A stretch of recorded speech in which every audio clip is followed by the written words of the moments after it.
Hi, I'm Duncan Buchan. Third-person shooters suck. Resident Evil 4. It's the third-person shooter with the over-the-shoulder camera and the shoot bang. There were examples before it, like Max Payne or Max Payne 2, but RE4 ended up as the blueprint for most of them. Beyond its great encounter design or Leon Kennedy's ravishing good looks, what makes the game good can be broken down into two key elements. You move, and you shoot. But when you move, you can't shoot, and when you shoot, you can't move. Big oversimplification, but this makes up the core loop of RE4. You juggle moving and shooting while managing enemies that force you to think about how you move and shoot. It feels really good. And people started to build on this with games like Alan Wake, which turned your laser sight into a weapon, or Gears of War, which added a cover system that let you magnet to a wall to hide from enemy fire, with automatic healing to help incentivize the use of this cover system. Innovation stopped there. Max Payne became a cover shooter. It took until the fourth Uncharted game for Naughty Dog to add any interesting mechanic. Even the director of RE4 couldn't hack it, with his own successor Vanquish having cool movement drowned out by level design made to facilitate its cover mechanics. 17 years since RE4, and 3PSs still don't get how cool it is having enemies react to where you shoot them that isn't directly in the face.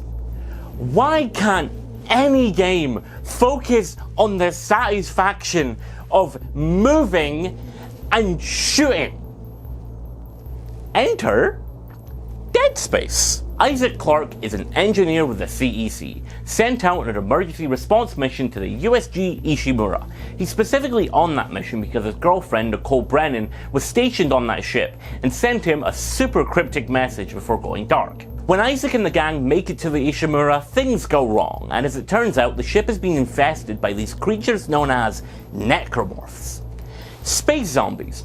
After narrowly escaping these creatures, you come across a message scrawled in blood across the wall. Cut off their limbs, alongside the plasma cutter. As the name implies, it cuts. You walk around the corner to a locked door, the only sounds coming beyond being ghastly screams. So you blast open the door and a necromorph comes running straight at you. So you start shooting, blasting its legs off until it starts crawling, and then getting a few more shots in on the arm, just for good measure. Just like the Wallblood said. Everybody say, thank you, Wallblood. This section, from the first loading screen to the first necromorph kill, takes 9 minutes and 48 seconds. In this time, you know why you're here, the threat you'll be facing, how you'll be taking them out, and that this game is fucking incredible. The combat loop is a game of keeping distance. Unlike in RE4, you can move and shoot. Most enemies in the game can close the gap between you and them, and those that can't throw some ranged attacks into the mix, and killing them is as easy as blasting their limbs off, which in turn slows them down and opens them up to stomping. That first necromorph was a slasher. They beeline it for you and you cut off their limbs. Bish bash bosh, easy. But as the game goes along, it starts introducing new enemy types for Isaac to fight, and pretty much every one of them has a unique purpose for the combat loop. Leapers have both a crawl and a run, letting you use the plasma cutter's alternate fire to get a better vertical shot. Exploders have an explosive arm that can be shot at or off for an easy kill. These big guys have smaller limbs, but a bigger torso that if shot will explode into a lot of little guys. They're just called pregnant? Kind of fucking up the naming scheme there, guys. It's so much more interesting in a game centered on shooting to have to think about where it is you're shooting, as opposed to every single enemy having one weak spot in the head. And having that variety can make every encounter special, because the combination of enemies to slice can be limitless. The plasma cutter is a great weapon for this purpose, being the centerpiece of the game's combat. It slices, it dices, and it's a little overpowered. to the point where pretty much every other weapon in the game is worthless in comparison. I finished the game with only 3 out of 4 weapon slots filled because there's no reason not to use the plasma cutter. The game has enough variety that doesn't matter too much, with the stasis ability letting you slow enemies down, or the kinesis ability letting you throw things, adding complexity to both encounters and some puzzles, but it's the game's only real big flaw. Weapons and enemies don't mean shit when there isn't an interesting environment to explore, and the Ishimura is fantastic. It's so oppressive and wet, from the words of the ship to the squelching of viscera.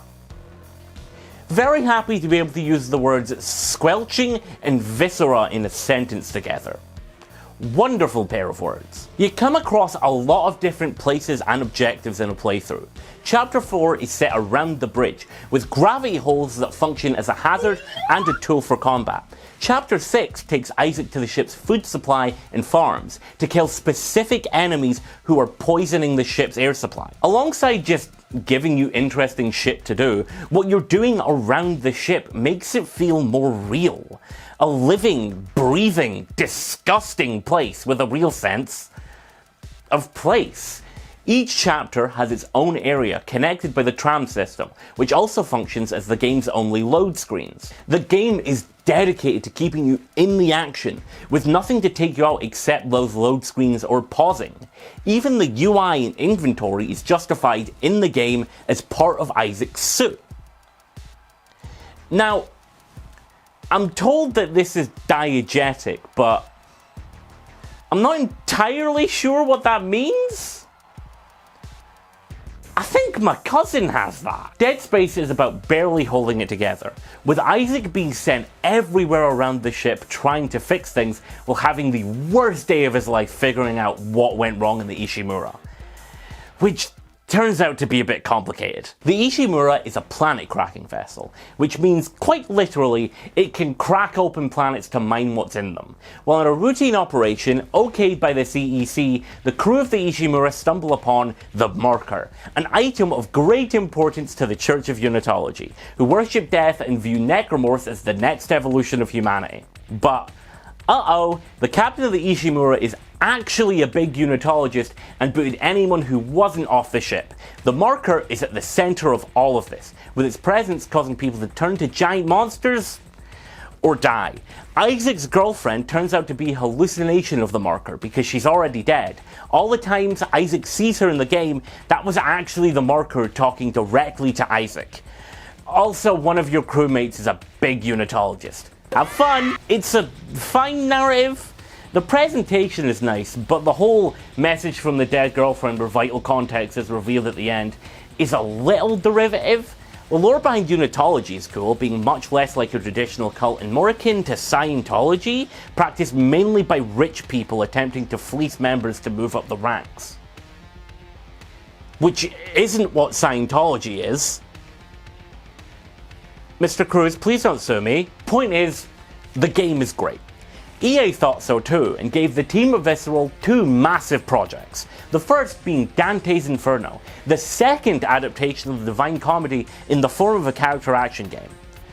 It's most well known now for Satan's giant flopping cock in the final boss fight. The second was turning Dead Space into a franchise, with games like Dead Space Extraction and Dead Space Ignition, which leads directly into 2 by following a character who literally dies in the first 5 minutes. Let's talk about the game then.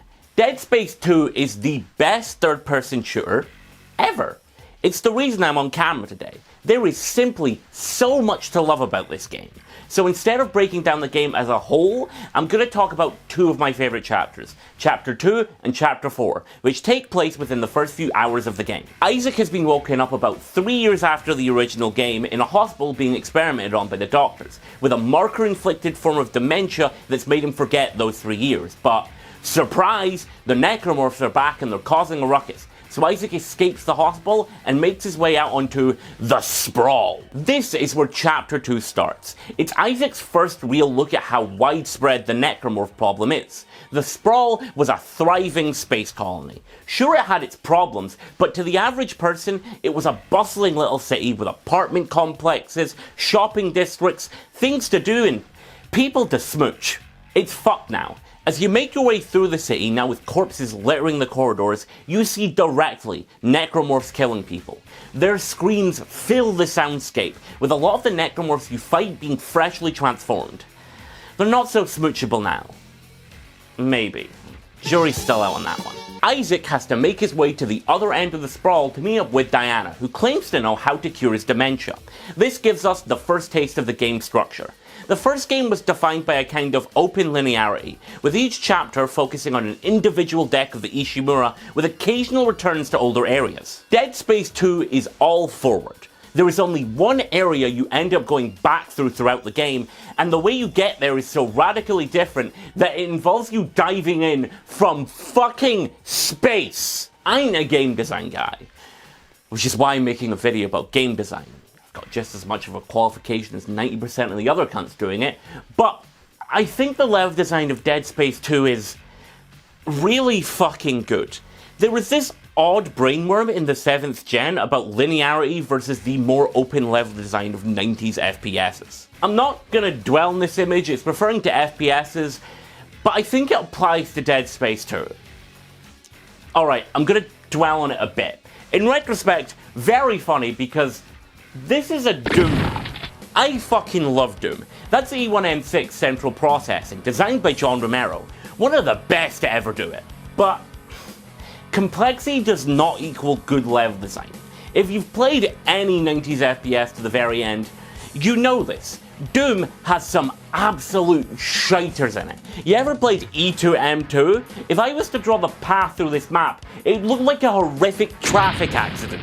Dead Space 2 does a great job disproving this linearity equals bad idea. The only way to the other end of the sprawl is the tram, so you make your way through, killing necromorphs, running into a few new enemy types like these mine guys. You can actually grab their explosives with kinesis and use them as projectiles. You get to the tram, but then necromorphs come crashing in, forcing you to fight your way through the narrow carriages. On your way through, a bit of the tram breaks off, so you have to fly over the gap, but then the tram derails, leading to a slide down before getting caught by your legs on the tram while having to fend off all the necromorphs running at you while stuck upside down. This chapter is pretty much just a straight line, but the variety of situations you're put in, without losing the fundamentals of aiming and positioning, is immense. You go from wide corridor combat to fighting, flying, and sliding your way through the small corridors of the tram, all the way to a tense shootout where they take away one of your biggest tools,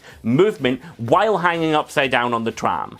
That last segment was so cool that Naughty Dog would later lift it wholesale for The Last of Us. And I haven't even mentioned, almost the entire game is one continuous shot, with proper well-directed cutscenes this time.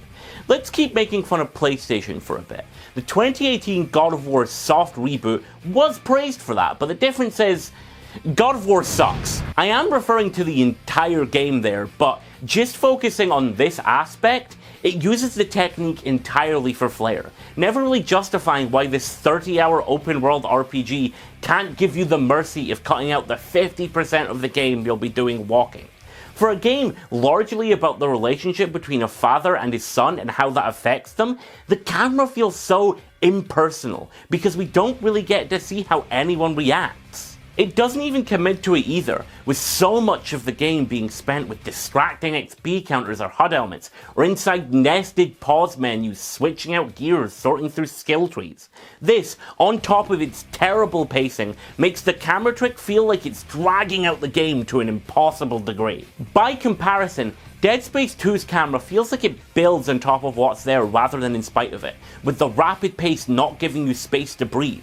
The narrative focuses much more on Isaac's subjective view of reality, with visions disappearing out of view with a camera turn. Funnily enough, 2 is also the number of unique bosses that God of War copy and paste everywhere to pad out the runtime. And people have told me the sequel is longer? Skipping forward to the 4th chapter highlights my favourite part of 2's narrative, which is how they develop unitology. The chapter is set in a church of unitology. It's a beautiful area that shows just how ingrained in society the religion is. There were hints before, but actually seeing a church shows us this ornate place with gift shops and a library, hiding rooms built for indoctrination with notes discussing how they prey on vulnerable people for new members. Diana even mentions that they're able to get away with this because of legislation that separates church and state. It's a really interesting way for a horror game to cover this old hat trope, because they're not crazed cultists or some boring shit like religious terrorists. The terrifying thing about Unitology and their grift is how normal it all is. The church is also where you first run into the stalkers. You end up getting blocked in a room, and in the dark lurks something. You catch glimpses in your field of view, but you can't get a shot in. Suddenly, the creatures screech and start running at you, and won't stop until you can kill them. This first encounter has already broken one of Dead Space's rules. Throughout the first and second games, you usually get to see what an enemy does in a way that doesn't put you in danger. Like this baby enemy gets a little scene behind a window where they explode. It shows you how to deal with them in a way that isn't intrusive. Most enemies come straight for you. Stalkers hide behind corners while they wait to strike, having whole rooms dedicated to fighting you with tight corners and hiding spots, leaving you to prepare for when they attack. These moments are some of the best in the game because they make you feel like you're being hunted. It's a great moment in a game filled with great moments. I hadn't even mentioned shit like using kinesis to rip claws off of enemies to impale others. Take this as my strong suggestion that you need to play Dead Space 2. Not enough people did, however. While the numbers vary, it's clear the game didn't make enough for EA, as Dead Space and Visceral's output slowed for a while. Isaac appeared now and then, he fought Zeus, and he's one of the only video game characters to ever dunk on former President Barack Obama and current President Joe Biden before making his final appearance in Dead Space 3.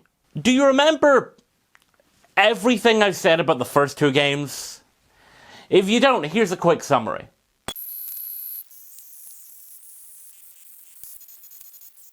Dead Space 3 takes all of this and fucks it. Dead Space 3 is a cover shooter. You can crouch and get behind cover.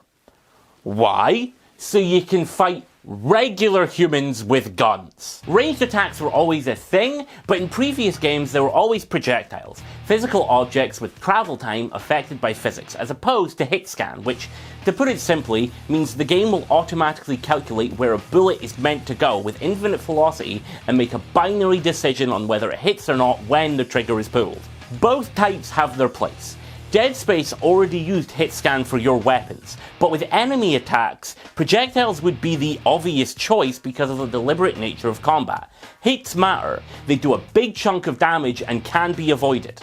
Dead Space 3's enemies occasionally have guns, and those guns hit scan, but the movement and shooting are the same as they've always been, even though they weren't built for shooting regular guys with regular guns. You can't even tell when you're getting hurt because the feedback of getting shot is fuck all. Show me where I am being shot from in this clip. This isn't COD where you get shot until your eyes start foaming with blood and you get a Ronald McDonald quote about how war is shit. This game has the exact same visual feedback when getting shot with tiny little pistol pellets as the other games did with their projectiles. The difference is, look at this. You can see where and how I'm getting hit, even though the enemy is off screen, right? Do you want to know why that is? Because I'm being shot with a giant, disgusting globule and not a barely registerable chode of a bullet. Do you understand how these two elements do not fit together at all? This is also still a game where you have to stomp dead things for ammo, which is incredibly morbid when you're mauling living things and desecrating their corpses to harvest their nutrients. But the rest of the game feels toothless. Gone is the endearing edge of the first two with their comical goring, literal baby enemies. Necromorphs were perversions of the human form, but now they're too abstract to elicit any strong feeling. One of the only new enemy types is just a zombie with ice picks. This toothlessness? Is that a word? Fuck it. This toothlessness carries over to the narrative. Remember those guys with guns from earlier? They're unitologists. Remember how I said those guys were cool because they weren't just religious terrorists? If you need a reminder,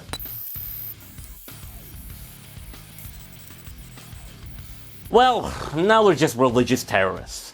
Dead Space 2 already subverted the whole guys with guns thing, by the way. Towards the end of the game, you're threatened by an entire army, and Isaac's solution is to just unleash necromorphs on them, which is very cool. Dead Space 3's narrative is anything but very cool. 3 focuses on Isaac on the planet of Tau Volantis, where they might be able to stop the necromorphs. Isaac's personal narrative this time around is dedicated to an awkward love triangle between him, Ellie, and some guy. Can't remember his name and I can't be bothered googling it, so I'll just call him Phil. He looks like a Phil. The other bulk of the narrative is lore. You get to hear all about where the necromorphs came from and why they're here, and I couldn't care less. The first 2's lore helped build Isaac as a character, pairing Unitology's obsession with death with Isaac's personal trauma over what happened to Nicole. Dead Space 3's lore couldn't feel more disconnected. Dead Space 3 is chronically lore-brained. Lore for the sake of lore, and I cannot be bothered sorting through this bargain basement sci-fi bullshit. It's boring. The game is boring. The rock-solid pacing has been replaced with a game that is entirely too bloated, with 20 chapters and side quests. The structure is somewhere between 1 and 2, while the first third has more open levels. It can't really decide what it wants to be most of the time. It will occasionally chuck an interesting idea out there, but it really wants to focus on shooting as the only thing you do. The best mechanic in the game is introduced when you make it to the planet for the first time, where Isaac has to hobble up next to fire or else he will freeze to death. This goes away in 20 minutes after the shortest chapter in the game, and most of the game's non-linearity manifests in sometimes going left instead of right to do a side quest. A character will tell you to investigate something, and it kills any narrative pacing the story has, just so you can get crafting materials. This is where the real blow comes out. The game's big new feature is a crafting system. Set weapons are gone, and in its place is the ability to make your own weapons, like a plasma cutter that shoots rockets, or a flamethrower that doubles as a melee weapon. This system is bad for multiple reasons. First things first, universal ammo. Individual ammo types? Gone. Now, every weapon draws from the same pool. Different shots use varying amounts of ammo, but this eliminates any resource management unless you're using a grenade launcher constantly. Which is what I ended up doing. You only get 2 weapon slots now, but each weapon can have different shot types as an alt fire, on top of 2 modifiers to further change how shots act. You get 2 attachments which can do anything from automatically reloading your gun to adding elemental damage to your shots, plus up to 8 upgrade circuits for incremental upgrades. This might seem like it would add a ton of complexity to combat with all these different combinations, but with the game's decreased focus on limb removal, all the weapons blend together into a musky beige soup, with the only thing of importance being damage numbers. I built a shotgun that ended up lasting me through half the game. I'd used the plasma cutter, but it's just a weak pistol now. You're much better going for damage numbers. So I made that and strapped a rocket launcher to the bottom to deal with bosses, and that did me fine. Then I started playing with the game's loot boxes. A big thing I haven't mentioned yet is how the game is built like a mobile game. The reason you have 2 weapon slots now is to make space for bots that you can send out in certain scenarios to gather crafting materials for you that run on a real world timer. You can pay to make them faster or increase their resource capacity. You know, like a mobile game. One of these materials is exclusive to the bots and lets you buy loot boxes that include more crafting materials and special weapon parts exclusive to the loot boxes. You can also buy these loot boxes with real money if you were worried that they weren't morally bankrupt enough. This is how I broke the game. I scrounged up enough bot cash for a loot box, which gave me a mod that added stasis to my shots, so I added it to my rocket shotgun and went on my way. The shotgun stopped being useful, so I switched permanently to the rocket, which killed everything in one shot and slowed them down, but this presented a new problem. If I was too close to an enemy, my rocket would blow up in my face, damaging me and slowing me down. Plus, I was quickly running out of ammo. Finally, I thought, consequence for my actions. I would have to readjust and play the game as intended. Right after this, I found an add-on for my gun that prevented splash damage, and dismantled every add-on I didn't use to fill my inventory with enough ammo to last me until the end of the game. Do you see how this is quite busted? I stumbled into an incredibly powerful gun that never ran out of ammo by random chance that killed anything without thinking. That's the game. It's mindless. Any and all unique things the previous games had have been sanded down to appeal to the widest demographic possible. But at the very least, the story has a conclusion, with Isaac sacrificing himself to stop the Necromorph Scourge, leaving Ellie to escape and live on. It's sad what happened, but at least we got a definitive ending. Dead Space 3 Awakened is both an incredibly boring title and the name of Dead Space 3's only story DLC, which serves as the actual ending to Dead Space. Isaac didn't die. He wakes up and alongside his co-op partner, he has to figure out why he didn't die. I forgot to talk about the co-op. It's co-op? Look, I've suffered enough playing this shit. I'm not going to put my friends through it. If you want comprehensive analysis, go watch Game Maker's Toolkit. Find out why Mario jumps. Fuck off. Towards the end of the main game, you find out the planet you're on is actually a brother moon.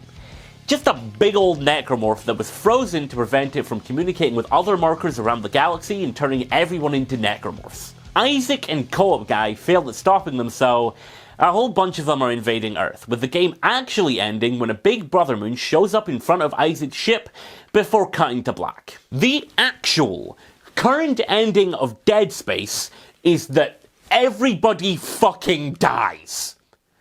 Visceral were planning on making a fourth game, but do you want to know what happened to Visceral? EA have a habit. They really like shutting down their studios and milking them for all that they're worth. You might call that just part of the business, but I'd call it grave robbing. EA are a bunch of filthy fucking grave robbers. In 1995, EA bought Bullfrog Productions, who developed Dungeon Keeper, a strategy game co-designed by Peter Molyneux before he left the company. They were shut down in 2001. In 2014, Dungeon Keeper returned as a free-to-play mobile game, infamous for its monetization, cashing in on the popularity of Clash of Clans. Maxis were bought in 97, known for the most famous simulation games ever, with titles like The Sims and SimCity. They met their demise after the 2013 SimCity reboot, one of the most disastrous video game launches of all time. No thanks to EA forcing the game to be online only to prevent piracy. The servers simply didn't work, meaning no one could play the game that they bought. The backlash and poor reception caused EA to shutter Maxis shortly after. EA still produce The Sims games to this day under a version of Maxis in name only. EA Black Box, formerly Black Box Games, were bought out in 2002. They were known for their beloved trilogy of Skate games before being shut down in 2013. Skate is currently being revived as Skate, a free-to-play live service content platform because nothing is sacred. This is just what EA does. They take a studio, whether they own them or not, build them up to massive success, and then run them into the ground. After the failure of Dead Space 3, EA shoved Visceral into a few other projects before shutting them down in 2017, closing the book on Dead Space seemingly forever. Which brings us to now. Thanks to the success of another big horror game, the Resident Evil 2 remake, EA are about to release a full remake of the original Dead Space, developed by EA Motive. And if you couldn't tell by, I fucking hate this. I made my thoughts on remakes clear in my last work, so I'll keep this brief, but I think remakes are boring. If you're just gonna remake the game and attempt to be as close to the original as possible, you're making a boring product. And if you're gonna go through the effort to change so much, why not make something new? It's popping up more and more recently because remakes are the next big moneymaker. Why do we need a Resident Evil 4 remake when the original is still great? Why do we need a Silent Hill 2 remake when Konami have been spending decades after Team Silent left the series remaking Silent Hill 2's twist anyway? Say it with me, Because they make money. But the Dead Space remake just hurts so much more. EA ran the series into the ground, turning it into a horrible mess of microtransactions before gutting the studio that made it. And now, you expect me to give half a shit that you're remaking a game I already played because horror is profitable again? Fuck off. But, oh, they're adding so much stuff to the game. Now you get to explore the ship more and do side quests. You know, one of the exact things Dead Space 3 did that killed the fucking pacing. Now, instead of loading screens to trim out the fat between areas, you get to walk between areas as to not disturb the no-cut gimmick. You know, like another game I've just made fun of. And what happens if the Dead Space remake is successful? What happens next? Well, I can't exactly jump into Dead Space 4 because there's 2 whole games of story between that people who jumped on with the remake will just not know. Are we just gonna have to sit through remakes of Dead Space 2 and 3 for the next 10 years until we can finally get a continuation of Dead Space with none of the original talent involved? What if those remakes fail? Is Dead Space dead again? Where do the originals fit in this? Are they just lost to time? Are we gonna have to remember it so they don't have to? Wait, no! And that's not even getting into the Callisto Protocol, an actual spiritual sequel to Dead Space, directed by the co-creator of the original. It looks great. I'm not entirely sold on its stealth mechanics, but it looks like a proper return to form with a new location and characters. But then again, the director basically admitted that the Callisto Protocol was made under brutal crunch, so I guess I'm just not allowed to be happy. You know, I really expected more from the game director of Gex 3 Deep Cover Gecko. It's okay for things to end, even if it wasn't under the greatest circumstances. I don't want Dead Space to come back because it already ended for me and I want to move on. I don't want to have to watch EA rob its grave and turn it into a fucking necromorph. It's not like there isn't a wealth of other more unique horror games to play, all of them cheaper than £70 fucking pounds too, so you can have your remake. I don't care anymore. A remake will probably make like $1 billion anyway. Well, if you can't beat them.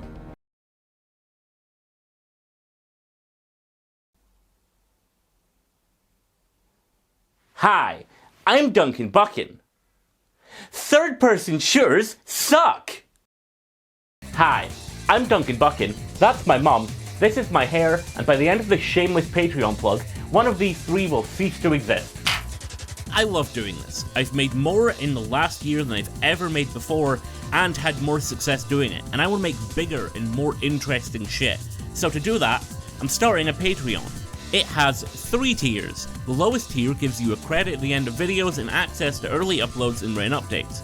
The mid tier will net you access to bonus content such as outtakes, deleted scenes, commentaries on the videos, and 1 monthly bonus video, and the highest tier will get your name bigger in the credits. And if you go there right now, you can see both a first impressions playthrough of the first hour of Callisto Protocol starring moi, and an early upload of my segment of a collaboration video I'm a part of, where I have a breakdown over Sonic the Hedgehog's Big the Cat. If you want to know more, head over to patreon.com/alwaysbetondunk and pledge if you can. I'm really appreciative of all the support I've gotten this year, and even if you can't support financially, it'd be great if you could subscribe, leave a comment, tell your friends, all that stuff. Thank you, and bye.